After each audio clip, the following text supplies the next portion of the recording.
You make $60,000 a year. Stop and actually picture that number for a second. Maybe it's higher, maybe it's lower, doesn't matter. Hold whatever number is in your head right now because we're about to take it apart.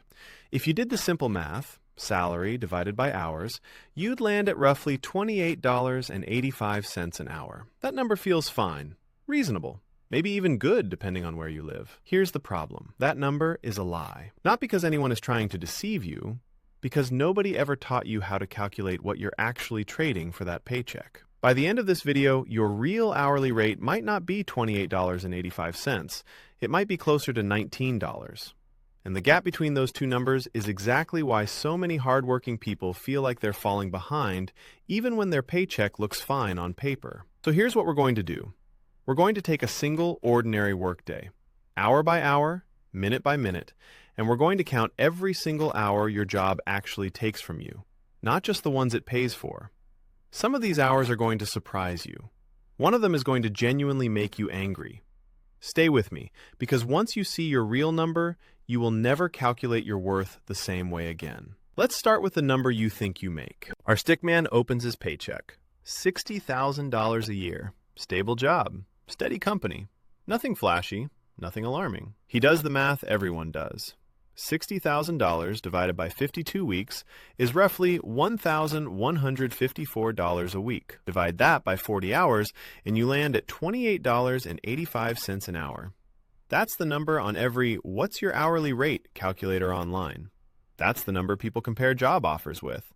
That's the number that makes him feel like he's doing fine. And by every official measure, he is doing fine. But here's the quiet flaw baked into that calculation. It assumes the only hours your job costs you are the 40 hours you're clocked in. It assumes the moment you swipe out, your time becomes free again. No cost, no trade, just yours. If that were true, this would be a very short video. It's not true. And the moment we start counting honestly, the math falls apart. So let's count. Let's follow our stickman through an actual workday. Not the version on his offer letter, the real one. 6:30 a.m., alarm goes off. He doesn't leap out of bed excited for the day. He lies there for a few minutes, dreading the commute, mentally preparing for a day he didn't fully choose. Call it 15 minutes. Not officially work, but it exists because of work. 6:45 a.m. to 7:30 a.m. Getting ready. Shower, clothes, coffee, the mental gear shift into professional mode. 45 minutes. None of it paid, all of it required. 7:30 a.m. to 8:15 a.m. The commute. 45 minutes each way for most American workers, according to commuting data that stayed remarkably consistent for over a decade. He's not paid for this. He's not even reimbursed for gas most days. He's just expected to show up, already having paid this cost himself, in time and money. 8:15 a.m. to 12 p.m. Work. This part is paid. This is the part the calculator counted. 12 p.m. to 12:45 p.m. Lunch. Technically unpaid, technically his time, except he's eating at his desk, half watching Slack notifications, mentally still in work mode. Not quite free time, not quite paid time either. A strange in-between hour that belongs to no one. 12:45 p.m. to 4:45 p.m. Back to work. Paid.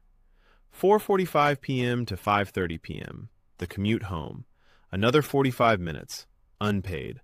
Often more draining than the morning commute because he's tired and the traffic is worse. 5:30 p.m. to 6:30 p.m. Decompression time.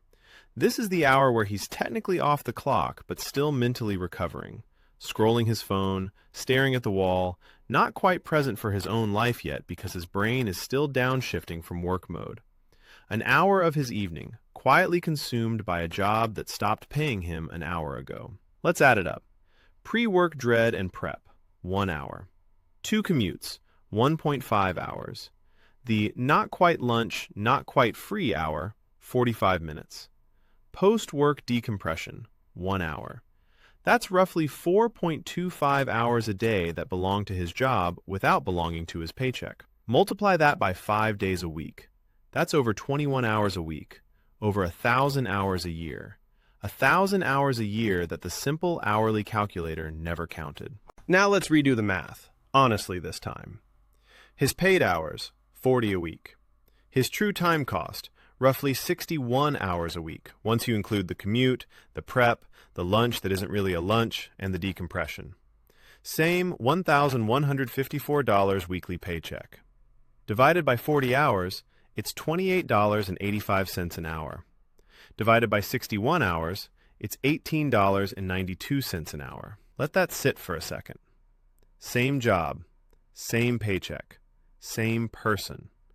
The only thing that changed is whether we counted the hours his job actually consumes or just the hours it agreed to pay for.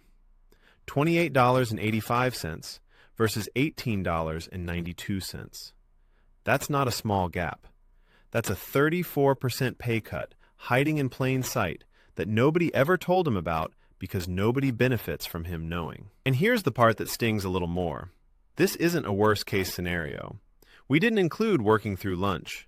We didn't include checking email after dinner. We didn't include the Sunday night dread that quietly steals peace from an entire evening before the work week has even started. This is the conservative version, the honest, middle-of-the-road version. For a lot of people, the real number is even lower than $18.92. What that time could be worth instead. Here's where this gets interesting instead of just depressing. Those 21 hours a week aren't gone. They're not vanishing into nothing. They're being spent.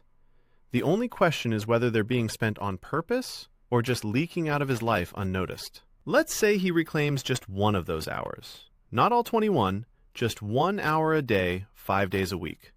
5 hours a week that used to belong to commute zombie mode or mindless scrolling. What happens if that 1 hour goes towards something that compounds? Maybe it's a skill that increases his market value. Maybe it's a side project that eventually pays him directly for his time instead of his employer marking up the value of his labor and pocketing the difference.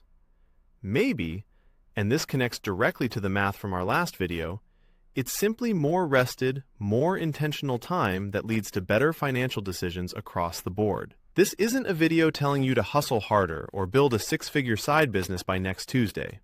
That's not the point. The point is simpler and a little more uncomfortable. Right now, those hours are being spent either way. The only choice you actually have is whether they're spent with intention or simply absorbed by a job that was never going to ask how you're doing with the time it's quietly taking. Your job isn't evil for taking that time. That's not the argument here. The argument is that you deserve to know the real number before you decide whether the trade is worth it to you. Some people will look at $18.92 and feel completely fine with it. Genuinely. Stability matters. Benefits matter. Predictability matters. If your real number still feels worth it to you, that's a completely legitimate answer. But you can't make that decision honestly until you know your real number. Most people never calculate it. Most people are out here negotiating, planning, and building their entire financial life around a number that was never accurate to begin with. We started this video with a paycheck. $60,000 a year. A number that looked just fine on paper. But this was never really a video about salary. It's about the same idea from the math we ran on that $1,000 a few videos back. Money is stored time. Every dollar you earn is time you already spent. And if that's true, if money really is just time wearing a different costume, then it matters enormously how honestly you count the time you're spending to get it. $28.85 an hour was never really the truth. It was the version of the truth that was easiest to swallow. $18.92 is uncomfortable, but it's accurate. And accurate is the only number you can actually build a real financial life on top of. So here's the assignment, if you want it. Don't quit your job tonight. Don't email your boss demanding a raise tomorrow morning. Just do the math. Your real math. Your real commute. Your real decompression hour. Your real number. You might be totally fine with what you find. Or you might look at that number and finally understand a feeling you've had for years but never had the math to explain. Either way, you'll know. And once you know your real number, you'll never look at a paycheck the same way again. If this video changed how you think about your own hourly rate, hit subscribe. This is the real math of money, where we take the financial systems that were built to confuse you and make them simple enough for a stick figure to explain. See you in the next one.